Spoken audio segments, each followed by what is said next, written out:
श्री गणेशाय नमः। जय भोलेनाथ। नमस्कार दोस्तों, सनातन धर्म में प्रदोष व्रत का विशेष महत्व है। धार्मिक मान्यताओं के अनुसार प्रदोष व्रत के दिन भगवान शिव की उपासना करने से साधक को सुख एवं समृद्धि का आशीर्वाद प्राप्त होता है। दोस्तों, बता दें कि प्रदोष व्रत प्रत्येक मास में 2 बार रखा जाता है, एक शुक्ल पक्ष के समय और दूसरा कृष्ण पक्ष के समय। बता दें कि भाद्रपद मास का अंतिम प्रदोष व्रत शुक्ल पक्ष की त्रयोदशी तिथि के दिन रखा जाएगा। इस विशेष दिन पर प्रदोष काल में पूजा का विशेष महत्व है।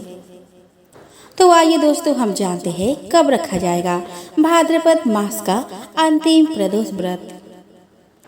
दोस्तों, वैदिक पंचांग के अनुसार भाद्रपद मास के शुक्ल पक्ष की त्रयोदशी तिथि 27 सितंबर सुबह 1:45 से शुरू होगी और 27 सितंबर रात्रि 10:28 पर समाप्त हो जाएगी। ऐसे में प्रदोष व्रत 27 सितंबर 2023 बुधवार के दिन रखा जाएगा।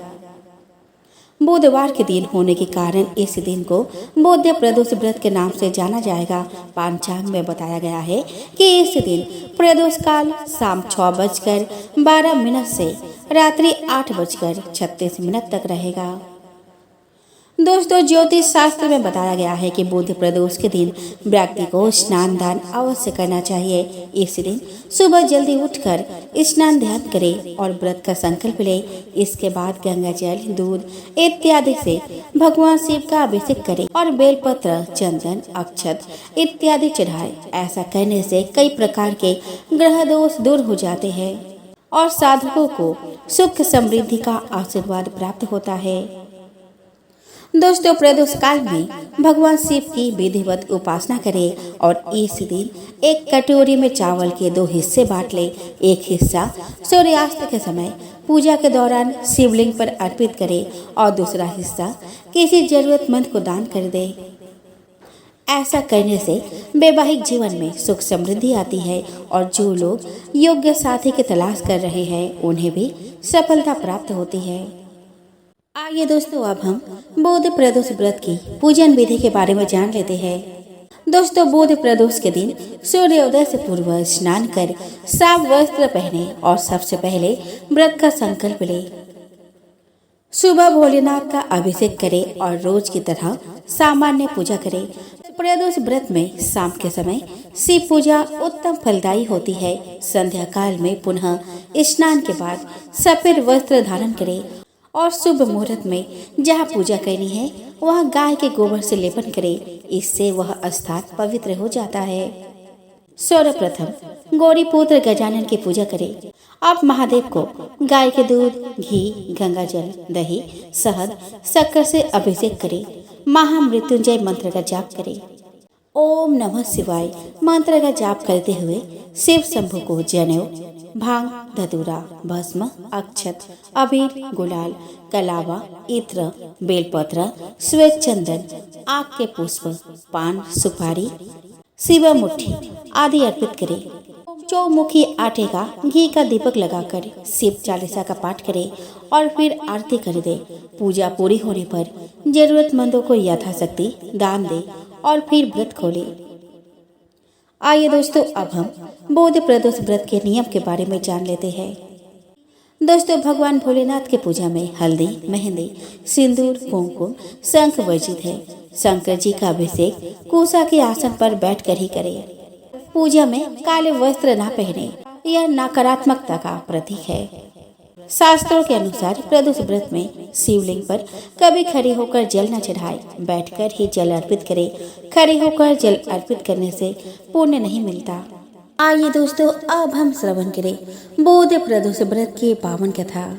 दोस्तों, प्रदोष अथवा त्रयोदशी का व्रत मनुष्य को संतोषी और सुखी बनाता है। वार के अनुसार जो प्रदोष व्रत किया जाता है वैसे ही उसका फल प्राप्त होता है। सूत जी के कथन अनुसार त्रयोदशी का व्रत करने वाले को 100 गाय दान करने का फल प्राप्त होता है। श्री सूत जी ने कहा, बौद्ध त्रयोदशी प्रदोष व्रत करने से सर्व कामनाएं पूर्ण होती है। इस व्रत में हरी वस्तुओं का प्रयोग करना चाहिए। शंकर जी की आराधना धूप, बेलपत्र आदि से करनी चाहिए। इस प्रदोष व्रत की कथा के अनुसार एक पुरुष का नया नया विवाह हुआ था। विवाह के 2 दिनों बाद उसकी पत्नी मायके चली गई। कुछ दिनों के बाद वह पुरुष पत्नी को लेने उसके वहां गया। बुधवार को जब वह पत्नी के साथ लौटने लगा तो ससुराल पक्ष ने उसे रोकने के प्रयत्न किया और कहा कि विदाई के लिए बुधवार शुभ नहीं होता, लेकिन वह नहीं माना और पत्नी के साथ चल पड़ा। नगर के बाहर पहुंचने पर पत्नी को प्यास लगी। पुरुष लौटा लेकर पानी के तलाश में चल पड़ा। पत्नी एक पेड़ के नीचे बैठ गई। थोड़ी देर बाद पुरुष पानी लेकर वापस लौटा। तब उसने देखा कि उसकी पत्नी किसी के साथ हंस हंस कर बातें कर रही है और उसके लोटे से पानी पी रही है। उसको क्रोध आ गया। वह निकट पहुंचा तो उसके आश्चर्य का कोई ठिकाना न रहा, क्योंकि उस आदमी की सूरत उसी की भांति थी। पत्नी भी सोच में पड़ गई। दोनों पुरुष झगड़ने लगे। भीड़ इकट्ठी हो गई। सिपाही आ गए। हम शक्ल आदमियों को देख वे भी आश्चर्य में पड़ गए। उन्होंने स्त्री से पूछा, उसका पति कौन है? वो महिला कुछ बोल न सकी। तब वह पुरुष शंकर भगवान से प्रार्थना करने लगा कि हे भगवान, हमारी रक्षा करे। मुझसे बड़ी भूल हुई कि मैं सास ससुर की बात नहीं मानी और बुधवार को पत्नी को विदा करा लिया। मैं भविष्य में ऐसा कदापि नहीं करूँगा। जैसे ही उसकी प्रार्थना पूरी हुई, दूसरा पुरुष अंतर्ध्यान हो गया। पति पत्नी सकुशल अपने घर पहुँचे। उस दिन से पति पत्नी नियम पूर्वक बुध त्रयोदशी प्रदोष का व्रत रखने लगे। इसीलिए बुध त्रयोदशी का व्रत हर मनुष्य को करना चाहिए। दोस्तों, एक समय की बात है। एक भाई बहन रहते थे। बहन का नियम था कि वह अपने भाई का चेहरा देखे ही खाना खाती थी। हर रोज वह सुबह उठती थी और जल्दी जल्दी सारा काम करके अपने भाई का मुंह देखने के लिए उसके घर जाती थी। एक दिन रास्ते में एक पीपल के नीचे गणेश जी की मूर्ति रखी थी। उसने भगवान के सामने हाथ जोड़कर कहा कि मेरे जैसा अमर सुहाग और मेरे जैसा अमर पिहर सबको दीजिए। यह कहकर वह आगे बढ़ जाती है। जंगल के झाड़ियों के कांटे उसके पैरों में चुभा करते थे। एक दिन भाई के घर पहुंची और भाई का मुंह देखकर बैठ गई। तो भाभी ने पूछा कि पैरों में क्या हो गया है।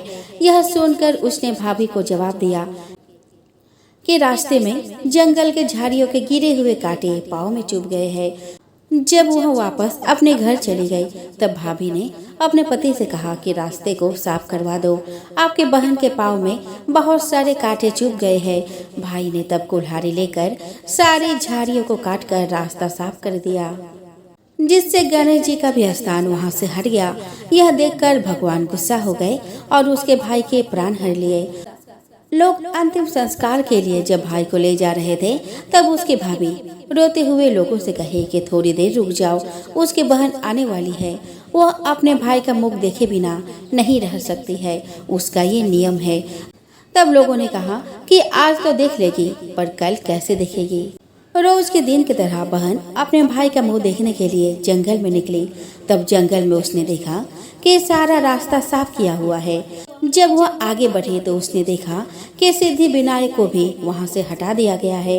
तब उसने जाने से पहले गणेश जी को एक अच्छे स्थान पर रखकर उन्हें स्थान दिया और हाथ जोड़कर बोले कि भगवान, मेरे जैसा अमर सुहाग और मेरे जैसा अमर पिहर सबको देना। और फिर बोलकर आगे निकल गई। भगवान तब सोचने लगे कि अगर इसकी नहीं सुनी तो हमें कौन मानेगा, हमें कौन पूजेगा।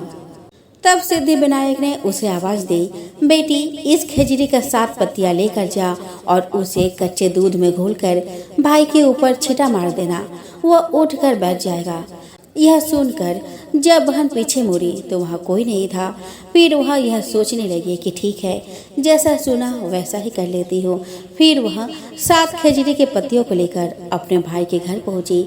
उसने देखा कि वहाँ कई लोग बैठे हुए हैं। भाभी बैठी रो रही है और भाई की लाश रखी है। तब उसने उस पत्तियों को बताए हुए नियम के तहत भाई के ऊपर इस्तेमाल किया। तब भाई उठकर बैठ गया। भाई बहन से बोला कि मुझे बहुत ही गहरी नींद आ गई थी। तब बहन बोली कि यह नींद किसी दुश्मन को भी न आए और उसने सारी बात अपने भाई को बता दी। तो मान्यता के अनुसार यह है गणेश जी की चमत्कारी कहानी।